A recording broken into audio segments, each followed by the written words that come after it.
ပြဿနာတွေကတော့စပြီးကြောက်ခိုင်း ဒါမင်းတို့ပြောရလေတုံ့ပြန်မှုတွေကတော့လာတော့မယ်ဆို တို့ကဘာလို့ကြောင် ရုံးပြန်မယ်ရုံးကလည်းအချိန်ကိုတိပြီးတော့ပါ အေးပြန်မယ်ကွာ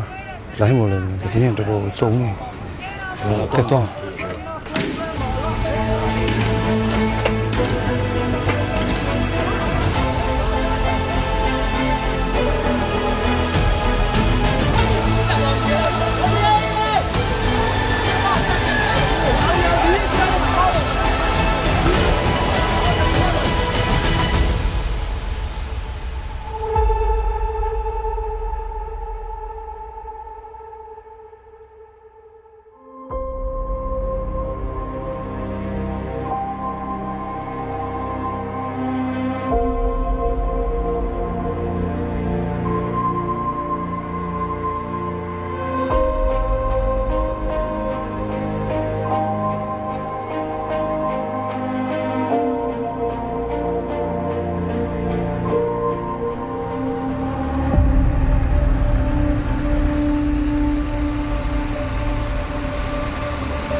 တယောက်နေ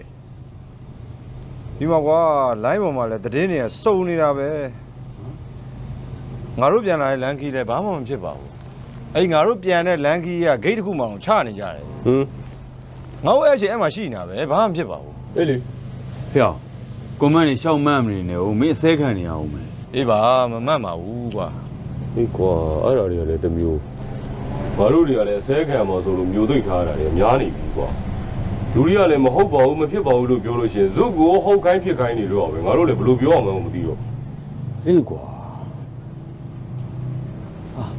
ဦးကြီးလာဦးတော်နိုင်လည်းပါလာတာဟိုအေးကွာ ငါမင်းရောက်နေတယ်ဆိုတော့ငါမင်းတွေ့ကျင်နေတာ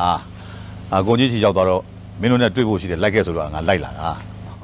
ကျွန်တော်တို့လာမှာပေါ့ဗျာအေးစင်းနဲ့လာတိုင်အောင်မှာမလားဒီမှာကျွန်တော်တငယ်ချင်းတွေပါလာတယ်သူကတော့ကြောက်ခိုင်းသူကတော့ဒုက္ခတဲ့ ဟုတ်ကဲ့ ပါဗျဦးညီနဲ့တော့မိတ်ဆက်ပြီးပါပြီ ဟုတ်ကဲ့ငါ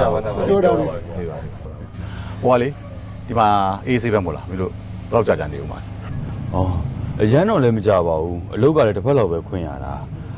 မင်းတို့လည်းမိတ်ဆက်ပြီးရအောင်မယ်ဒါကတော့ငါတို့ရဲ့ရွာရဲ့အုပ်ချုပ်ရေးမှုဥတော်တာလေ ဟုတ်ကဲ့ပါ ကျွန်တော်တော်တာပါ ဟုတ်ကဲ့ပါဗျာဟုတ်လေ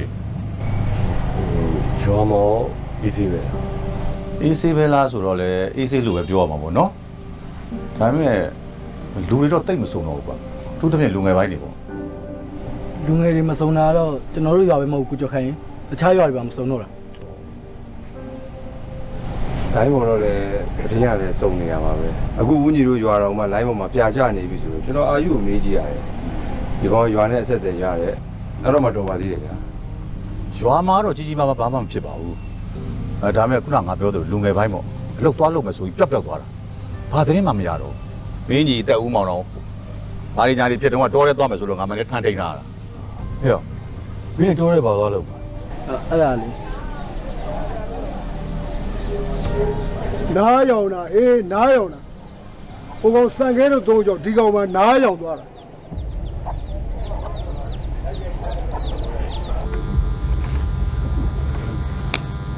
ဆိုင်ကြီး ဟုတ်တယ် ဘာထူးလဲရော ဘာမှမထူးအကြောင်းလည်းမပြန်ဘူး ပြရောအကြောင်းပြန်တယ်လို့ပြောအောင်မင်းကိုစက်သွယ်မဲ့လူပါအောင်အကောင့်စစ်သုံးလို့လား ဟာသူလည်းငါ့လိုအကောက်တူကွာ အကောင့်ဘာလို့မင်းဘယ်လိုလုပ်ပြန်လာတော့လို့ဆောက် ဒါပေမဲ့ तू တင်တဲ့သတင်းတွေကအကုန်မှန်တယ်လေ ဩမင်းကလည်းမင်းတော့မှလေအကောင့်တူတွေနဲ့ဟိုအချင်းငက်သူလေးတို့ဘာလို့မင်းလုပ်ပြီးလုပ်နေရ အ လဲ ကောင့်ပေါင်းဆောင်နဲ့ တစ်ဖက်ကရောမင်းတို့အကောင့်စစ်ချပြမှာလားဟဲ့ငတုံးက ဘာပဲပြောငါတို့တင်လိုက်တဲ့ပို့တွေမှန်သမျှအကုန်လုံးလိုက်တယ်အများကြီးပဲရတယ်လေ ဘေးပေါ့ဟို like တွေအများကြီးရတော့ကွာရောဒါပေမဲ့ဟို၄နှစ်တာကာလအတွင်းမှာလေအမေရိကကိုသွားတဲ့လူတို့အော်စီကိုသွားတဲ့လူတို့အကုန်လုံးတော့အဆင်ပြေနေပြီနော် အော်ငကိုတွေကမင်းတို့ငါပြောတယ်လေမင်းတို့ကငါပြောတယ်လေ ဘာပြော ဟမ်အခုမှမင်းတို့အားကြမနေနဲ့အစတွေကတော်ရဲသွားပြီးလက်တောင်းချောင်းထောင်လိုက်ပြီးနေပြီ မင်းတို့ညပါဇက်ပိတ်ထားလိုက်မင်းတို့ညလုံးပါဇက်ကိုပိတ်ထားလိုက် ဘာပြော ဟမ်ငါအစိုးရတဲ့တော်တဲ့ကိုသွားပါမယ်ပြောတော့မွေးကြောက်တယ်လေချိန်ကြိုက်တယ်လေနဲ့ ဟာဟိုအေးဟုတ်ပါပြီမင်းပြောတယ်လို့ပေါ့ဟိုတော်တဲ့ကိုသွားပါပြီတဲ့ဟမ်ဘယ်သူကကြိုးဆိုပြီးဘယ်သူကတာဝန်ယူမှာလဲငါကြားထားတဲ့သတင်းအရာလေနေဆက်မှာတဲ့လူတွေထောင်းနေတောင်းနေချီပြီးတော့ပိတ်မိနေတာတဲ့ဗျာတိလားမင်း မင်းကွာအဲ့ဒီဟုတ်လို့လား ပြောလားမင်းတို့သုံးကောင်တိုင်ပတ်နေဟုတ်လားဟမ်ကိုယ်တိုင်လည်းဘာမှမလှုပ်တတ်ဖဲနဲ့ကွာ ဘာလို့တိုင်ပတ်အေးကျွန်တော်တို့အခွင့်အရေးမပေးလို့ကျွန်တော်တို့ကအခွင့်အရေးပေးလိုက်ကြည့်ဟမ် အခွင့်အရေး ဟုတ်တယ် မင်းတို့ငါအခွင့်အရေးပေးမှာပေါ့မင်းတို့လက်ထဲကိုတနတ်တက်လက်ထည့်ပေးလိုက်ရင်ဒုပြမလဲဟမ်ဟော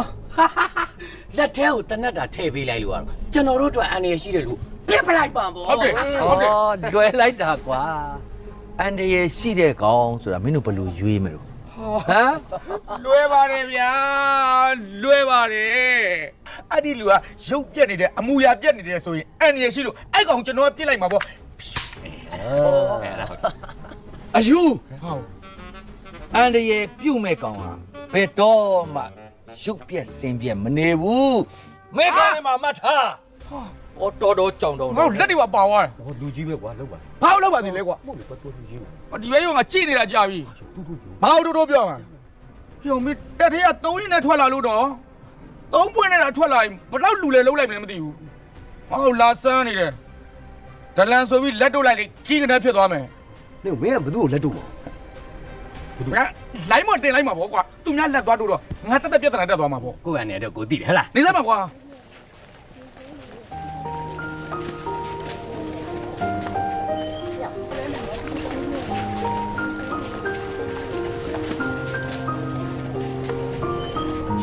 အာယူ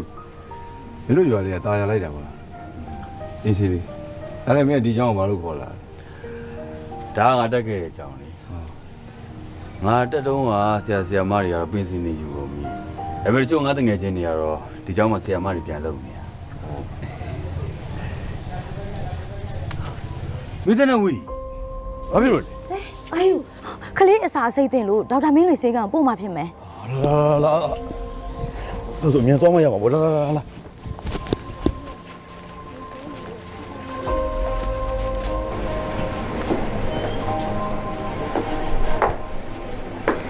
ကျေးဇူးတင်ပါတယ်ဆရာမတို့ရေအကွာယူကိုယ်ကြီးကျေးဇူးများတင်ပါတယ်ဗျာမပြန်ခင်ကျွန်တော်ဒီတစ်ခေါက်တော့လာလဲပါအောင်လားကျွန်တော်နေ့လည်စာနဲ့အိတ်ခံပါမယ် ရပါတယ်ဗျာကုညီရမယ့်တာဝန်ရှိလို့ကုညီတာပါခလေးကသာ view ဆိုင်လိုက် ဟိုခလေးကမတက်တာသေးလို့အเจ้าမထက်နိုင်ဘူးဆိုရင်ဒေါက်တာမင်းလွင်စီမှာဆေးစာယူပြီးတော့အเจ้าမှာခွင့်လာတိုင်ထားလိုက်ကျွန်မအเจ้าကြီးကိုတခြားလေးပြောပေးထားပါမယ် ဟုတ်ကဲ့ပါဆရာမဟုတ်ဟိုကလေးတော့ဘာမှအစိုးရစရာမရှိဘူးတခုဆိုရင်စေကန်းကိုလာခဲ့လိုက်ဒီကလေးမလာအောင်ဆိုလို့ရှိရင်ဖုန်းလာဆက်ဆရာလာခဲ့တယ်ဟုတ်ကဲ့ကျေးဇူးပါဒေါက်တာဟောအားလုံးကျေးဇူးတင်ပါတယ်ဗျာတောက်ကြည့်ပါဦးနော်ဟုတ်အာယုမင်းတို့ရွာပြန်ရောက်နေရဆိုတာဥဒ္ဒရာကြီးပြောပြလို့ငါသိပြီးသွားပြီကွာငါတော့မင်းတို့စီလာအောင်မလို့ ကိုမင်းလေးရွာမှာစေကန်းဖွင့်နေဆိုတော့ကျွန်တော်လည်းကြားပါတယ်လာဖို့လည်းအစီအစဉ်ရှိပါတယ်အခုကတော့တိုက်ဆိုင်ဖြစ်သွားတာပေါ့ဗျာဩကျွန်တော်မိတ်ဆက်ပေးအောင်မယ်ဒါကကျွန်တော်ရဲ့တငယ်ချင်းတွေသူကတော့ကြော်ခိုင်းနဲ့သူကတော့ဒုက္ခ ဟုတ်ကဲ့ပါဟုတ်ကဲ့တွေ့ရဝမ်းသာပါတယ်ခင်ဗျ အေးမင်းတို့တခါတည်းမိတ်ဆက်ပေးလိုက်မယ်ဒါငါတငယ်ချင်းတွေပဲသူ့နာမည်ကတော့မေသက်တဲ့သူကတော့ဝိကြီး ဟုတ်ကဲ့ပါဝမ်းသာပါတယ် ကဲတွေ့ရတာဝမ်းသာပါတယ်အားလုံးနဲ့ဟုတ်ကဲ့တွေ့ရပါဒီလိုအခြေအနေမျိုးမှာတွေ့ရတာပို့ပြီးတော့ဝမ်းသာပါတယ် ဟိုရှမ်းဦးမှာရောအချင်းကြီးအေးဆေးပဲလားဟိုလိုက်ဖို့မှာတော့တတိနေတာစုံနေတာပဲကွာ ရန်ကုန်မှာတော့အေးဆေးပါပဲအားလုံးလည်းပုံမှန်နဲ့တွာလာနေကြတာပဲနော် ဟုတ်ပါလေကောင်းပါလေ ပေါ့ပါလေ အေးကွာ2021ပြဿနာတွေဖြစ်တော့မှမြို့တော်မှာတတိယလိုက်တယ် ကျွန်တော်နေဆက်ရောက်သွားပြီလို့ထင်နေတာမလားမသွားနိုင်ပါဘူးဗျာကျွန်တော်လည်းဘာဆက်ဖြစ်မလဲလို့အခြေအနေကိုစောင့်ကြည့်နေတာပုံမှန်လင်းလင်းပြောရရင်မပြေလည်မှုအားလုံးရဲ့အဓိကတရားခံနိုင်ငံရေးကြောင့်တစ်ခုလည်းတော့မဟုတ်ဘူးဗျာ ငါသိပါတယ်ကွာဒါမဲ့လူငယ်တော်တော်များများနေရန်စွတ်ခွာသွားကြတယ်ဟိုအဲ့လိုစွတ်ခွာသွားရအောင်လေဟိုတိုင်းပြည်ကအလုံးစုံပြည့်စည်နေတာမျိုးလည်းမဟုတ်ဘူးကွာတဲ့ကွာပြောရင်းနဲ့နိုင်ငံရေးလမ်းကြောင်းကိုရောက်သွားပြီကွာ ဆရာရဲ့ရောက်ပါစေမထူးတော့ပါဘူးပြောလိုက်မှလည်းရှင်နဲ့ပေါ်သွားပါဘူး ဩနင်တို့ညောင်ငါမေးအောင်မေးနင်တို့တွေတော့ရောက်ကြောင်းသွားနေရလားကြောင်းထွက်ကြအောင် ထွက်เสียလားဟဲ့ငါတို့တွေကကလေးတွေကိုစာတင်ပေးခြင်းလို့ဆရာမဖြစ်အောင်ကြိုးစားလာခဲ့ကြရတယ်စာတင်မို့ကငါတို့အလုပ်ပဲ ဒါနဲ့ဆရာမတို့ကျောင်းမှာရောကျောင်းထွက်သွားတဲ့ဆရာမတွေမရှိကြဘူးလား ရှိတာပေါ့ဒါပေမဲ့အဆင်မပြေကြဘူးလေကျောင်းဆရာမဆိုရဲစိတ်နဲ့ကိုတပည့်ကိုကျောင်းဆိုရဲစိတ်နဲ့ပဲကျောင်းကိုပြန်ရောက်လာကြတာ ပုံမှန်လင်းလင်းပြောရရင်အပြောင်းလဲခဏတာမှစိတ်ရိုင်သွားတဲ့သဘောမျိုးပေါ့ ဆရာမပြောသလိုပါပဲခဏနေတော့ပုံမှန်ပြန်ဖြစ်သွားမှာပါပြီးတော့ကျွန်တော်တို့လိုပြည်သူတွေဆရာမတို့လိုဝန်ထမ်းတွေအမှုပညာသမားတွေအားလုံးကအတူတူပါပဲပြီးတော့စာဝတ်နေရေးအတွက်ပြည်သူလူထုကတည်ငြိမ်မှုရှိဖို့ကိုပဲဆန္ဒပြင်းပြနေကြတာပါ နင်တို့စင်ရောပြည်ကြရလား အဆင်ပြေပါတယ်ဆရာမဆိုတော့ဆရာမအလုပ်လုပ်ရမှာပေါ့အရာရာနိုင်ငံရေးနဲ့ပတ်သက်နေရဲဆိုပေမဲ့သူ့ကဏ္ဍနဲ့သူပဲလေ ကဲကျုံတော့ငါလည်းဝင်ပြောအောင်မယ်ငါတို့လိုဆရာဝန်တယောက်ကိုဆေးမကူနဲ့လို့လာတာတိုင်းငါတို့စီဆေးလာကူတဲ့လူနာတွေကိုငါတို့ကဒီတိုင်းပြစ်ထားခဲ့လို့မရတာအဲ့လိုပြစ်ထားခဲ့လို့ရှိရင်ငါတို့ဆေးကြောင်းတော့ကဆိုခဲ့တဲ့သစ္စာစကားတွေကအလဟတ်ဖြစ်သွားမှာတကယ်တော့ကွာဆရာဝန်ဆိုတာရန်သူမိတ်ဆွေမခွဲကြပဲနဲ့လူနာမှန်သမျှကိုဆေးကူပေးရမှာငါတို့ဆရာဝန်တွေအားလုံးနဲ့တာဝန်ပေးနေတယ် ဒါဘောဆရာကြီးမှန်တာပေါ့အနုပညာသမားကတော့အနုပညာအလုပ်လုပ်ရမှာပဲအဲ့လိုပဲအတတ်ပညာသမားလည်းအတတ်ပညာအလုပ်ကိုလုပ်ရမှာပဲအဲ့ဒါမှကိုယ်သိထားတတ်ထားတဲ့ပညာတွေနဲ့ဥဆောင်လမ်းပြလို့ရမှာပေါ့ကျွန်တော်ကတော့ဗျာဒီတိုင်းတစ်ပါးကကျူးကျော်ရန်ဆောင်မှုမပြုတ်သေးသေးလေးကတော့နိုင်ငံရေးကိုနိုင်ငံရေးအမြင်နဲ့ပဲရှင်းနေတယ်လို့ကျွန်တော်ထင်တယ်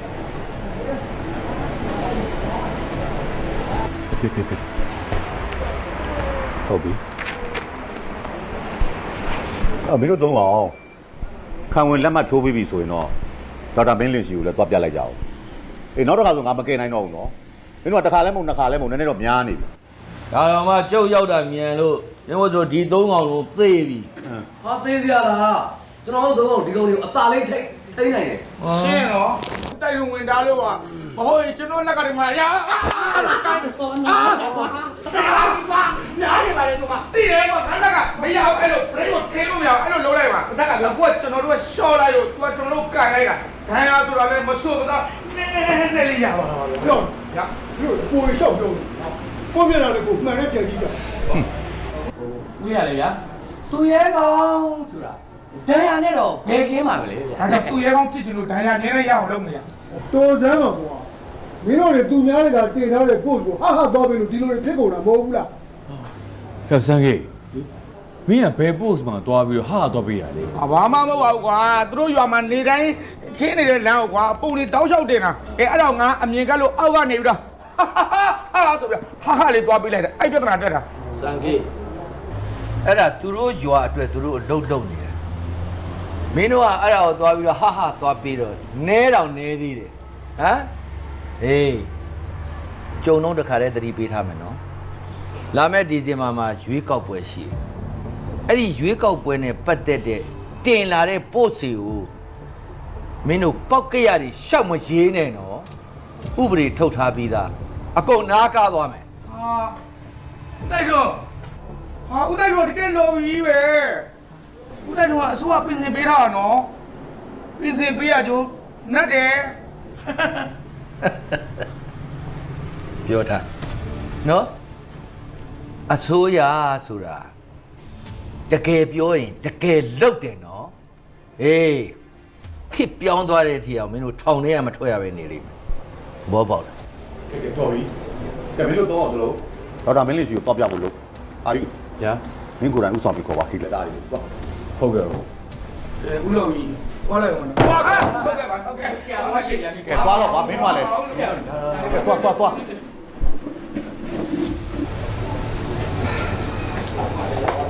ခင်ဗျားတို့သုံးပါလေဗျာဖြည့်လိုက်ရင်ခံလာရတာကြီးပဲပြီးအကောင့်တူသုံးကြတယ်တဲ့ဟမ်ဟိုဘက်ကအကုန်သိနေပြီနော်ခင်ဗျားတို့ ကျွန်တော်တို့အကောင့်တူသုံးတော့အဲ့ဒီရွာသိတယ်ပေါ့ ဒီမှာအချင်းငတ်တူလေးတို့ကတော့ခင်ဗျားတို့အကောင့်မလား ဟိုကျွန်တော်တော့လုံးမီတကောင့်လေးသုံးတာအချင်းနဲ့သူလေးကကျွန်တော်အကောင့်ကိုဟဲဆရာတော်ကျွန်တော်ဖန်ပြနေပြီတော့ဒါတော့ပုံမတင်ရသေးဘူး ဟိုဘက်ရွာနေတိရပေါ့ကျမလည်းတိတယ်ကျမတင်တဲ့ post အောင်ပါဗါတဲ့လှလိုက်တာဆီယာမလေးရယ်ဆိုအရှင်မန့်နာမလား ဟုတ်တယ်လာနေတာဆီယာမလေးဆိုကျွန်တော်ဘာဘူးဖြူစင်စင်ကောင်းနေကျွန်တော်မှန်းလိုက်တာလေးဆီယာမရဲ့ ဒီပါခင်ဗျားတို့သုံးအောင်နော်ရှောက်မလုံးနဲ့အကုန်တိမ်ပတ်ကုန်လိမ့်မယ်ညာတော့ပေါက်တယ်နော် ဟုတ်တယ်မကြခင်ရွေးကောက်ပွဲကလာတော့မှာနော်ပေါက်ရရည်လည်းရှောက်မှန်းမနေကြနဲ့ဟုတ်ဒုက္ခရောက်လို့ရှိရင်ဘယ်သူမှကယ်မှာမဟုတ်နော်ဥတိုက်ထုံးပြောတာမင်းတို့ကြားတယ်မလားအေး ဟုတ်အဲ့ဆိုဆရာကျွန်တော်တို့သွားလို့ရပြီ သွားတော့နော်ပြန်လို့ရပြီဟုတ်ကဲ့ ဆရာကျွန်တော်ဘာမှမဖြစ်ပါဘူးနော်ဒီနေ့ထိုင်တာဟုတ် ဖြစ်ပါနော်ဟုတ်နော်ခံနေကြဆက်ခံလိုက်ဟုတ်ကဲ့ဟုတ်တယ် ဆီယာမလေးဘာဘူးဖြူစင်စင်ကောက်ဆိုကျွန်တော်ကောက်ဒီကအမှန်ပုံတင်လိုက်မှာဘာပဲဝင်မမှအဲ့ဒါကျွန်တော်ပဲနော်ဟုတ်တယ်ဆီယာမလေး သူကအထိုးခံရတာမျက်နှာပြောင်းသွားသေးတယ်ကွာဘာပေါင်းနေမှမသိဘူး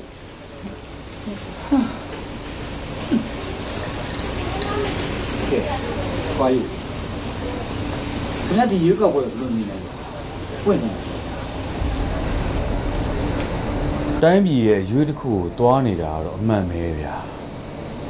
အဲ့ဒါကြောင့်လေဒီရွေးကောက်ပွဲကိုတစ်ကမ္ဘာလုံးကစိတ်ဝင်စားနေတာ ကိုမင်းလေကျွန်တော်တည်တဲ့လောက်လေးတစ်ခုလောက်တော့ဝင်ပြောပြစီအခုကျွန်တော်တို့ရွေးကောက်ပွဲကိုတစ်ကမ္ဘာလုံးကစိတ်ဝင်စားနေကြတယ်ဆိုတာကဒီစစ်တပ်ကအာဏာထိန်းတော်ကိုစိတ်ဝင်စားနေကြတာအဲ့တော့ဒီလိုကိစ္စတွေကကမ္ဘာနိုင်ငံအသီးသီးမှာလည်းဖြစ်နေကြပဲလေအဲ့တော့အခုစစ်တပ်ကအယက်သားအစိုးရကိုအာဏာပြန်လွှဲပေးမလွှဲပေးဘူးတစ်ကမ္ဘာလုံးကစောင့်ကြည့်နေကြတာ ပြီးတော့ပြည်သူတွေမတည်သေးတဲ့တချို့ကိစ္စတွေကလည်းရှိနေကြသေးတော့ပြည်သူကြီးကပို့ပြီးတော့ရှုပ်ကုန်ကြတာပြီးတော့လည်းဗျာချိုးထားတဲ့ဘဲတိုင်းလည်းမဝေမိကြတော့အကုန်လုံးကအကန်နေဖြစ်ကုန်ကြတာဗောဗျာဟာ အဲ့ဒါကြောင့်မလို့လေဒီရွေးကောက်ပွဲကိုလုပ်ဖို့စီစဉ်ကြတာပေါ့ဗျာဒီခက်တာဗျာအခုရွေးကောက်ပွဲလုပ်ပြန်တော့လေဒီရွေးကောက်ပွဲကအတူရအောင်အဲ့ဒါဆိုရင်မင်းတို့လာပြီးတော့ရွေးကောက်ပွဲဝင်ကြဝင်ပြင်ကြဆိုတော့လည်းမဟုတ်ဗျာဟာ ခတ်တော့ခတ်တယ်ဂျားတွေကကျွန်တော်တို့ပြည်သူတွေကလေဂျောင်ပိတ်ပြီးတော့ရိုက်ခံနေရတာဒီကြားတဲ့နိုင်ငံရေးသမားတွေကလည်းသူတို့ပြောတဲ့အတိုင်းလို့သူတို့ခိုင်းတဲ့အတိုင်းလုပ်ဆိုတာကြီးပဲအဲ့လိုကြောက်လည်းမဟုတ်သေးဘူးလေဗျာကျွန်တော်လုပ်ချင်မှလုပ်မှာပေါ့မဟုတ်ဘူးလားမီတာကဆောင်းတာအစားပွဲလန်းတပင်လောက်တာအဆုံးဘာဖြစ်ဖြစ်အပြစ်ကြီးပြောနေတော့တာ အေးကွာဒီဘာဖြစ်ကွာဒီရွေးကောက်ပွဲဟာငါတို့ပြည်သူတွေအတွက်ထွက်ပေါက်တစ်ခုပဲကွာဒီထွက်ပေါက်ကိုငါတို့ကောင်းကောင်းအသုံးချမှာဖြစ်မယ်အေးအသုံးချတတ်အောင်လေပြည်သူတွေကိုအသိပေးမှာဖြစ်မယ်ကွာ ပြည်သူတွေကသိပါတယ်ဘာမှမသိတဲ့ဖိအားတွေကြောင့်လားပြည်သူတွေကလန့်နေ အာယူနေအခုလာမဲ့ရွေးကောက်ပွဲကြရင်ဘယ်ပါတီကိုမဲပေးမယ်လို့စဉ်းစားထားလဲ နင်ဘာလို့မလဲ ငါနဲ့တူနေမလားလို့လေ ကျွန်တော်ကတော့ပါတီကိုလည်းမကြည့်ဘူးလူကိုလည်းမကြည့်ဘူး တကယ်တိုင်းပြည်ကိုအကျိုးပြုမဲ့လူကိုပဲကြည့်ပါဘယ်သူမှတော့တိုင်းပြည်ကိုပျက်စီးအောင်မလုပ်ကြဘူးပျက်စီးအောင်မလုပ်ချင်လို့လဲကျွန်တော်တို့အခုရွေးကောက်ပွဲလမ်းစဉ်ကိုရွေးထားတာပေါ့အဓိကကတော့လူရွေးမှန်ဖို့ပဲလိုတယ်လူရွေးမှန်မှလူမှန်ရမှာ လူမှန်ရမှလမ်းမှန်ရောက်မှာပေါ့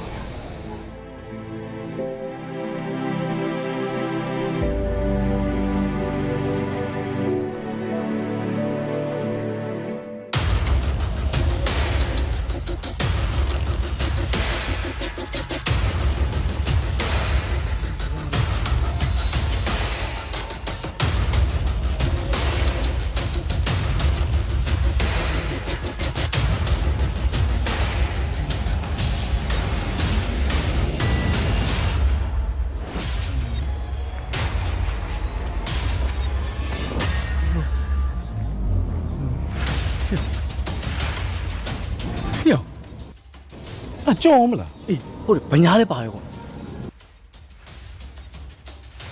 你帮，这个你做人要多少么好不啦？哎，好的嘞。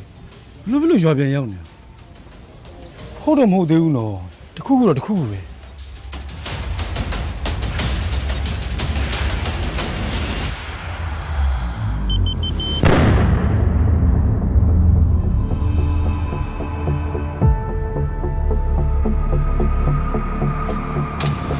မင်းတို့လည်းငါတကယ်အံ့ဩတယ်ကွာဒီရွာမှာနေတယ်ဒီရွာရေကိုတောက်တယ်ပြီးတော့ဒီရွာကိုမင်းတို့ဘုံတောက်တယ်မင်းတို့ရွေချက်ကဘာလဲဟမ်ကျွန်တော်ရွေချက်ခံချက်ကရှင်းတယ်လို့တော်နေပြီပဲ မင်းတို့ဟာအဲ့ဒီလိုလုံမှတော်လန်ရေးလားဟမ်အခုမင်းတို့ကြောင့်ကလေးတယောက်ဒုက္ခရောက်သွားပြီမင်းတို့ဘာလုပ်ပြီဟမ်ကျုပ်တို့လည်းအဲ့လိုလုပ်တာမဟုတ်စိတ်ရနာရှင်ကိုလုပ်တယ်စိတ်ရနာရှင်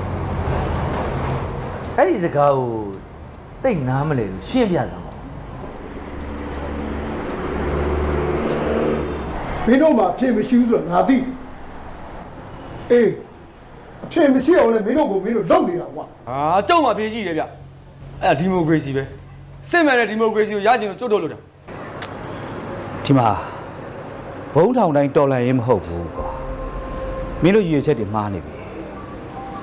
အင်္ဂါဆရာဝန်တယောက်အမြင်နဲ့ပြောရမယ်ဆိုရင်တန်ရာတွေများနေတဲ့အတိုင်းပြည်ကိုတန်ရာတွေပျောက်ကင်းသွားအောင်လှုပ်ပေးနိုင်မှစစ်မှန်တဲ့တော်လန်ရေးဖြစ်တော့မှာပေါ့ကွာ ဟာအဲ့ဒါတွေငါတို့မသိငါတို့ကတော့ငါတို့လုံးငါတို့ထုံးပါအခုလေမင်းတို့ရဲ့အတူရောက်ရွေးကောက်ပွဲကြီးငါတို့ဘက်ကမရရအောင်ဖြတ်အဲ့ဒါတော်လန်ရေးပဲ ဘာဖြစ်လို့ဖြစ်ချင်တယ်လဲကြော်ရွေးကောက်ပွဲဖြစ်မှမင်းတို့လူချင်းတဲ့ဒီမိုကရေစီလမ်းကြောင်းဆိုတာပွင့်သွားမှာပေါ့ဟမ်အခုကမင်းတို့ကစစ်တပ်အုပ်ချုပ်တာကိုလည်းမလိုချင်ဘူးရွေးကောက်ပွဲလည်းမလုပ်ရဘူးဆိုတော့သက်ဆိုင်ရာတွေကဘာဆက်လုပ်ရမှာတော့အေးမင်းတို့သိထားမှာကစစ်ရေးနိုင်ငံရေးပြိပက္ခတွေကိုအဆုံးသတ်ပေးနိုင်တာရွေးကောက်ပွဲ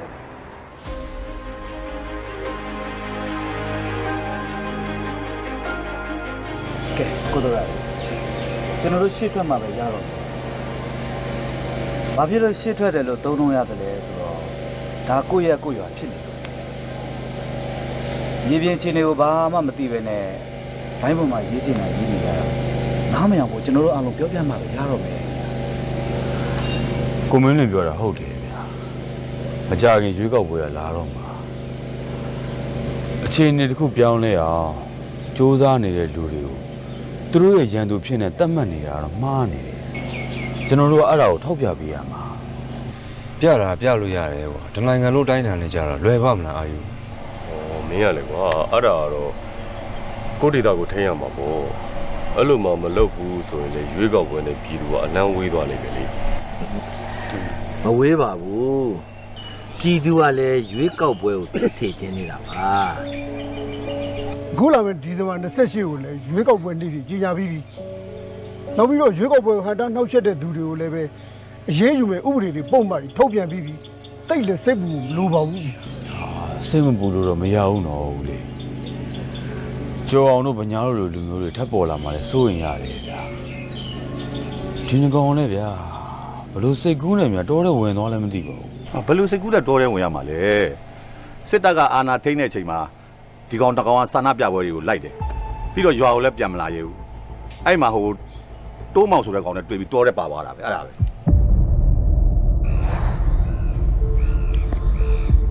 ငါကြောဘာလို့ဘယ်လိုလုပ်ရွာလည်းပြန်လို့မရတော့အကုန်လုံးကုန်ခုမှတော့ဘိုးကြီးလာတုံးနေမင်းကငါပြောသားပဲစောကြီးတဲ့အဲ့လောက်ထိဝင်မပါနဲ့လို့ပြောတယ်ကိုရှောက်ကုန် ဟဲ့မင်းတို့နှစ်ကောင်ကလိုက်ရှာနေ မကြောနေတော့လေကွာကြီးတက်နေကိုကြီးဟုတ်နေပါ မင်းတို့ကရွာပြန်လို့မရတော့မလားဟမ် တယ်ရွာပြန်ကျွန်တော်တို့အကုန်ဆွဲစည်းတော့မှာဗျလှုပ်ထားရတော်တော်များသွားပြီဟဲ့ငါဦးတော်လိုက်ကြီးဆက်သွယ်ပြီးတော့ခံကလေးလက်မထိုးလိုက် အာခံဝန်ဂတိတွေမှာလက်မှတ်ထိုးမနေနဲ့နော်မင်းတို့ခံဝန်ဂတိလက်မှတ်ထိုးတယ်မင်းတို့စောင့်ကြည့်ပြီးတော့ဆွဲစီမှာပဲ ဒါဆိုကျတို့ကဘာလုပ်အောင်မလဲဗျာ မင်းတို့တော်တော့သွားကွာစစ်တပ်တန်းနဲ့ပါတက်လာပြီးနိုင်ငံရေးခုလုံခွင့်တောင်းအမေရိကန်ကိုရောက်အောင်တို့ဒါပဲရှိတာလေ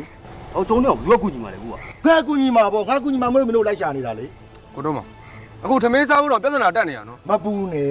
အဲ့ဒီဟာတော့ကတော့အေးစိတ်မိုင်းတာတွေငါကူညီပေးမယ်လို့မင်းတို့ပြောပြီးသားကွာ အဲ့ဆိုတော်ရရောက်ရောကျုပ်တို့ကဘာလုပ်အောင် မင်းတို့ကမှစစ်တပ်တန်းတွေပါတွေတက်ပြီးရင်မင်းတို့ရဲ့လှုပ်ရှားမှုအားလုံး Facebook ပေါ်မှာတင်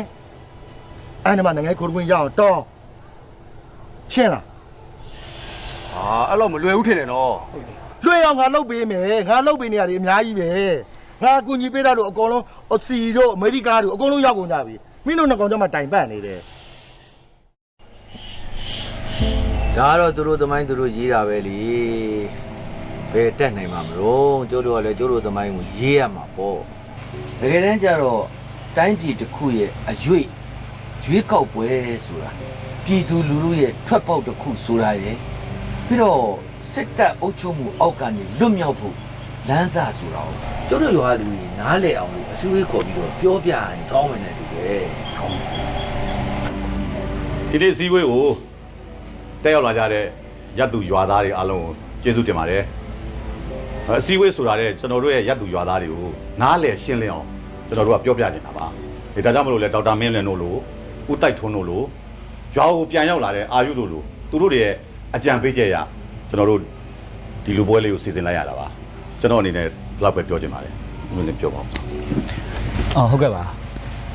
ကျွန်တော်အနေနဲ့ပုံပွင့်လင်းလင်းပြောရမယ်ဆိုရင်တော့ဒါကျွန်တော်တို့ရွာသားဖြစ်တဲ့ကျော်အောင်နဲ့ဗညာပေါ့လေသူတို့နှစ်ယောက်ဒီဘုံထောင်တဲ့ကိစ္စနဲ့ပတ်သက်ပြီးတော့ကျွန်တော်ပြောချင်ပါတယ်သူတို့ကဘာဖြစ်လို့ဒီဘုံကိုထောင်ရလဲဆိုတော့ကျွန်တော်ဒီဇင်ဘာ28မှာကျင်းပမယ်ရွေးကောက်ပွဲကိုဒါနှောက်ရက်အဟန့်အတားဖြစ်အောင်ဘုံထောင်တာပါတဲ့အဲ့တော့ဗျာအခုလိုမျိုးသူတို့ဒီလိုဘုံတွေထောင်လိုက်တော့တနိုင်ငံလုံးအတိုင်းအတာနဲ့ကျင်းပမယ်ရွေးကောက်ပွဲကြီးကပျက်စီးသွားမှာမဟုတ်တာအဲ့တော့အခုလိုမျိုးဒဏ်ရာအနာတရားဖြစ်မဲ့ကိစ္စတွေ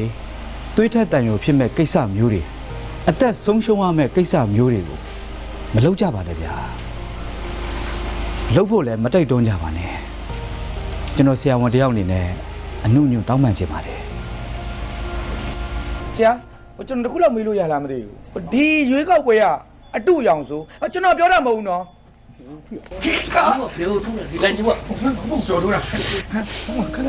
အတူအယောင်ဆိုလို့ရှိရင်ဘယ်ပါတီကဝင်ပြိုင်မှာမဟုတ်လို့လဲဗျာ အမှန်မောဆရာ ပြီးရင်ဒီရွေးကောက်ပွဲကစီကန်းကိုတော်တော်တင်းကျပ်ထားရလို့သိရပါတယ် အဲ့တော့ကျိုးတို့ရွာသူရွာသားတွေကိုကျုပ်တစ်ခုလောက်မြည်ပြရစီအခုဖြစ်ပြနေတဲ့နိုင်ငံရေးအခြေအနေတွေပြိပက္ခတွေကိုလည်းခင်ဗျားတို့သိပြီးသားဖြစ်ပါလိမ့်မယ်အဲ့တော့စစ်တပ်အုပ်ချုပ်တဲ့အောက်မှာခင်ဗျားတို့ဆက်ပြီးနေခြင်းလားဒါမှမဟုတ်ဒီမိုကရေစီလမ်းကြောင်းပေါ်ကိုသွားမလားဒီမိုကရေစီလမ်းကြောင်းပေါ်ကိုသွားမယ်ဆိုရင်တော့အခုကျင်းပမဲ့ရွေးကောက်ပွဲမှာခင်ဗျားတို့ကြိုက်တဲ့ပါတီကိုမဲပေးလိုက်ကြပါကျုပ်ကတော့ဒီလောက်ပဲပြောချင်တယ်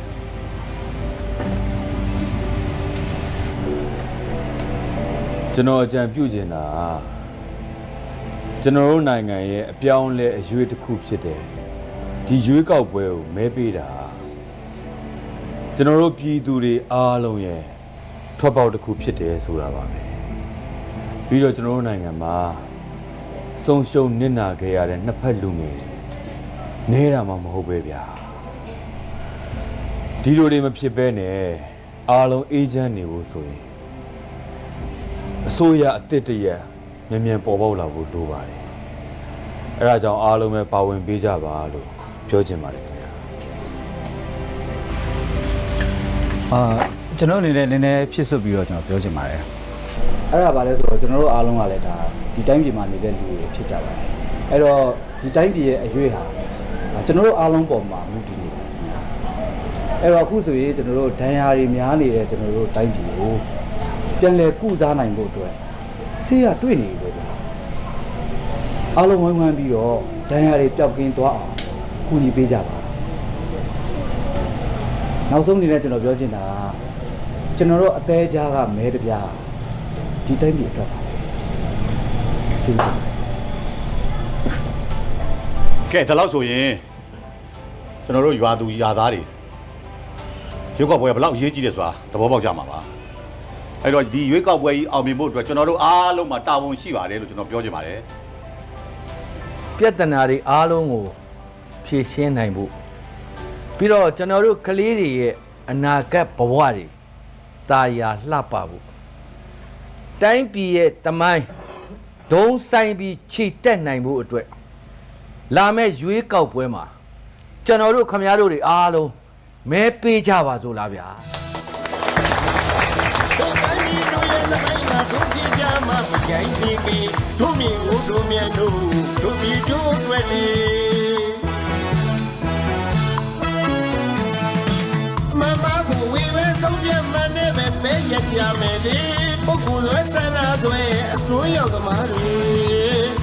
အမေမတူရင်ရက်ဆက်စွာရမှုတဲ့ဒီခေတ်ဆုံးမျိုးနောက်ထပ်မကြည့်ဘူး